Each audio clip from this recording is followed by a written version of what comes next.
Good morning, members of the press and the party agents here present. Like you've been informed, we are committed to bringing this exercise to an end. What happened earlier this morning was most unfortunate. It was part of the deliberate attempt by some of our brother politicians to disrupt the process, and we are resisting that. We want to reassure you that we have extra copies of all the results that have been submitted and that were turned before you here. If you look up, you will also see that the result sheet for collecting the final lap of the gubernatorial election, which we showed you earlier, is still intact, as well as the declaration form. So I will hand you over to the returning officer to reaffirm our commitment to complete this process. But please, we now have to be very strict, very, very strict in employing the rule of the law. Please, one, we want to urge observers not to interfere in the process. Please make your observations and you can write your report in due course. The same thing with politicians. At this level of collection of results, we are no longer contending with issues that happened in the field. Collection of results is a relay. It starts from the polling unit to the ward level, to the local government level, and then it comes up to this level.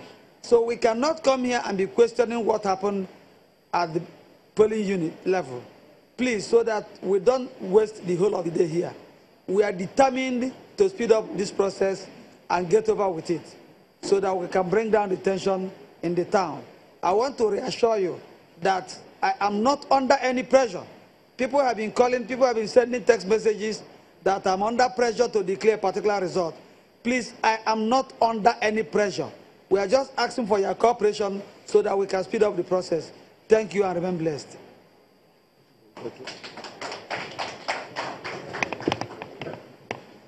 Thank you, Rick. Good morning, ladies and gentlemen, gentlemen of the press. It's quite unfortunate that some people had to behave the way they behaved early this morning. However, we thank God that at the end of the day, they went away with just a copy each of the results they destroyed. I want to assure everybody that the soft copies of all the 10 presented results are intact, and the other copies of the Pt.4 South local government results that was about to be presented before the ugly incident are also available. And so we will resume our collation. The only unfortunate thing is that I would not permit the agents, the party agents, to make unnecessary comments as we go along. I also call on the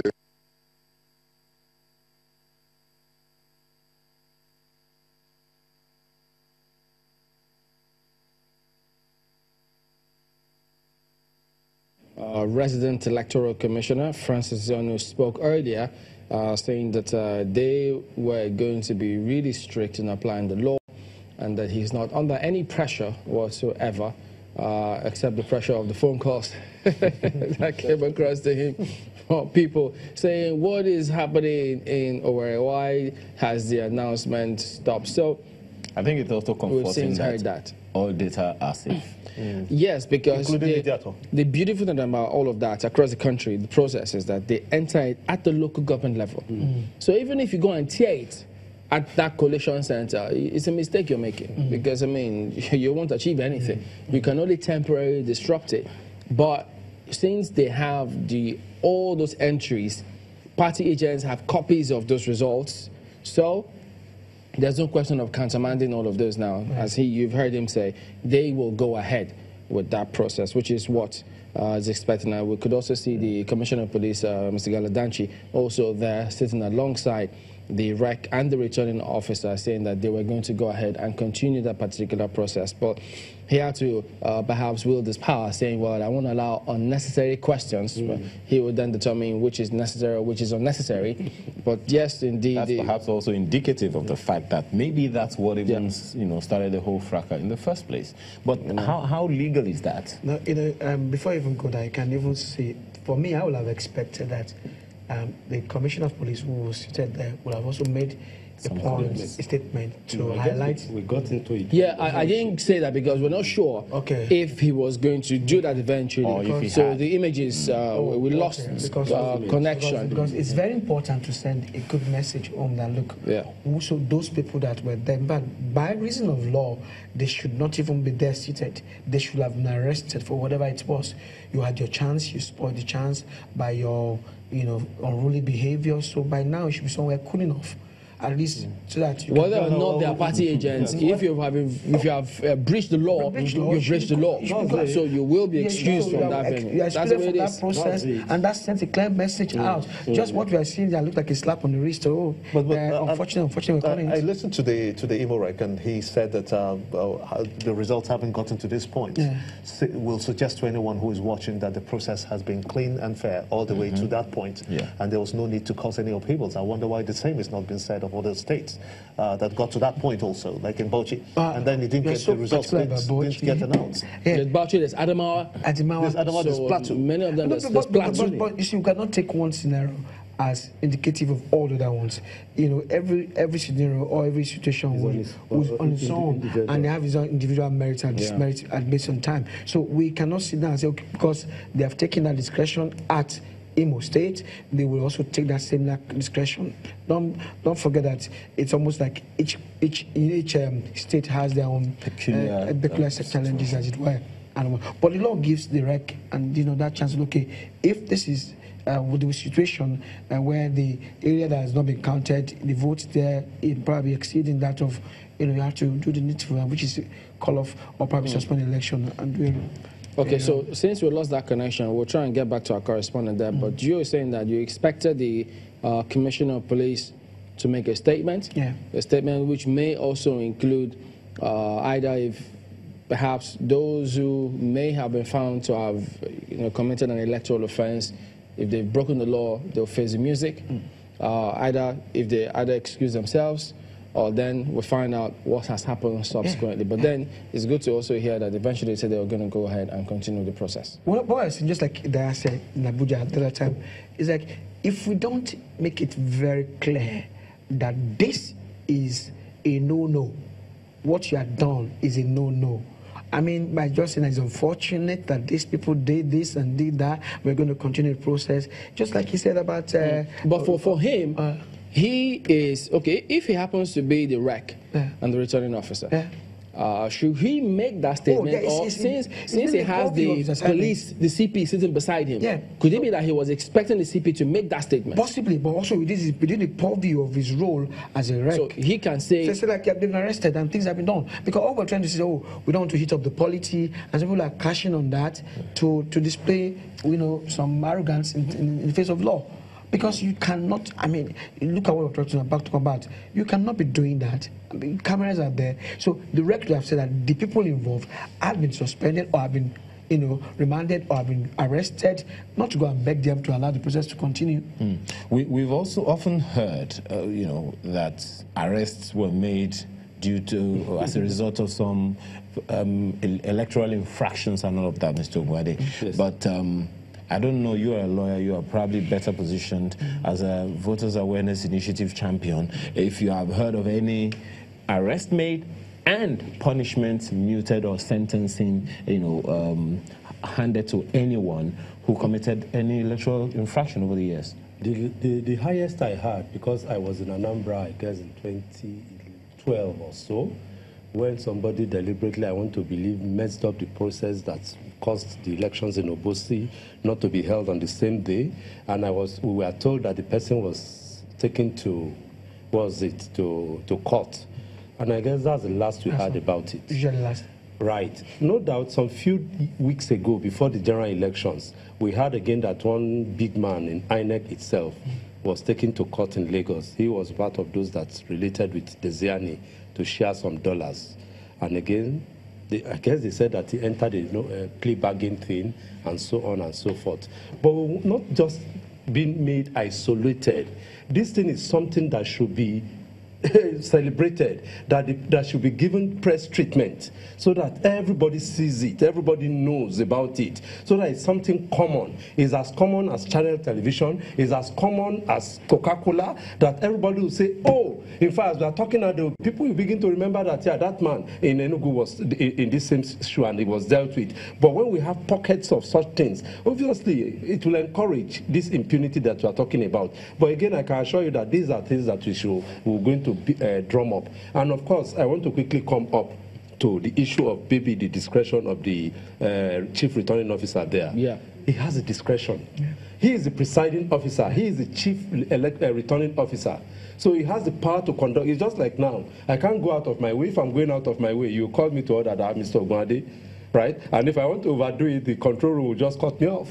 Right, so it's the same thing. Any meeting, there is somebody who is in charge, and the man I agree the way I want to believe that that's the man, the returning officer, not even the direct now. Okay. I guess he was going there. That's why I wasn't too comfortable. I guess if you see his body language, he was trying to look at the police. I want to believe he's saying that, giving the police instruction that this time around we are ready for business and we don't want anybody to mess up the system, and it's your responsibility. You see, when we begin to read the Riot Act to those who are in authority, and that's why we have to take it away. After the elections too, we begin to engage those that have been elected, that look, it's your duty to tar our road, it's your duty to provide us with water, it's your duty to maybe we need to step it up to citizen awareness initiative. That's what I'm going. When we don't I think it'll be a good time now to get the thoughts of Hidayat in our Abuja studios, because you heard when we went to Imo State, and does it give you some level of comfort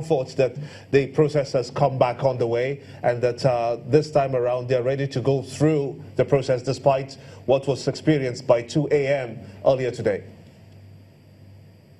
I think it's a good thing the process is continuing, and it's also important that we all acknowledge the fact that there are polling ward level before the local government level and the final state coalition level, which is just an announcement and all tabulation of all the results so far, and nothing is actually stopping that. It's also very reassuring to hear that nobody is bringing the issue of process or the right form of coalition in here, because in Bauchi, the case was basically that a laptop was used and coalition was not done in the right and the proper forms that were meant to be used when the talks scattered away all the materials in Tafa Balewa local government of the state. So that's quite instructive. It is very, very reassuring. But again, the issue of accountability is something that we cannot stop but continue to emphasize. You earlier raised the issue that has anybody ever been taken to court? Yes, in several instances after 2011 elections, we saw with the collaboration of MBA, like 200 people are prosecuted. But these are just little, they are just minions, not really the big names. The whole case with INEC, more than 5 have already been prosecuted, but more on corruption. INEC staff accused of subverting the process. Even one died in Kogi in a car accident while the case was pending. But the real and the big thing for us here is to ensure that most of these people who are known, some do not have any immunity at this point in time, challenging their prosecution.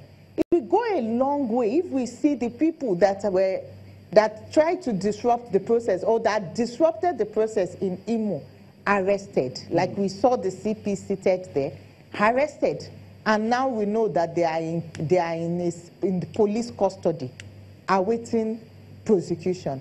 That will give a lot of confidence to all the other process that is ongoing at the same time in other parts of the country. Then the coalition itself is also taking too long for it to happen. And most of the challenges for necessitating this is more of security this time around. It's a security issue. Why we are very optimistic that nothing has happened to the process, we also must emphasize that the security agents themselves, the police and the military, must ensure that as the process is continuing, there is no interruption again, nor any INEC facility in Imo State burnt. All right, that's quite instructive. So yeah, something we need to see. Yes, so far, despite everything that we have seen, Mr. Hassan, despite all of the electoral issues, and of course, this is going to continue for a bit, do you think there is anything to celebrate in this election? Apart from the results, if you're politics. This election. There is one thing that is very, very important. Despite the voter apathy that characterized the governorship elections and even the presidential elections, one thing came out strongly, the determination of the citizenry to participate in the process. The fact that they are not daunted, they continue to be a part of this process. The fact that despite all these challenges that we are witnessing, some are still busy going around, watching the process and ensuring that their vote counts, that calls for celebration. Secondly is also that this election itself, election is a process, it's not just what has happened in the last elections, the 2 elections that we are reviewing today that matters. The emergence of the third force itself, it's a very important thing for us. They may not have scored so much numbers as take away the PCM, but we've seen the people like Obadia Melafia, who nobody even gave any chance in this election, getting over 97,000 votes. It's telling you something, that a new movement is beginning. And come 2023, some of these gladiators, some of these people, when people will see what will happen, and depending on their engagement, will have to cede. We'll have to see it. In fact, the contest itself that has now unraveled and caused all these challenges is making people to see it, bringing a new development that finally 2 dominant parties is emerging in the country, and we can give reasons to this. Even the fact that some of the states have been lost and new one won, the fact that PDP has made inroad back into the Southwest is also a plus. And the closeness of the contest and several godfathers being defeated, dynasty politics is being defeated in different geopolitical zones that it's been attempted. Those are positives, and we must make mention of these positives despite the unraveling situation.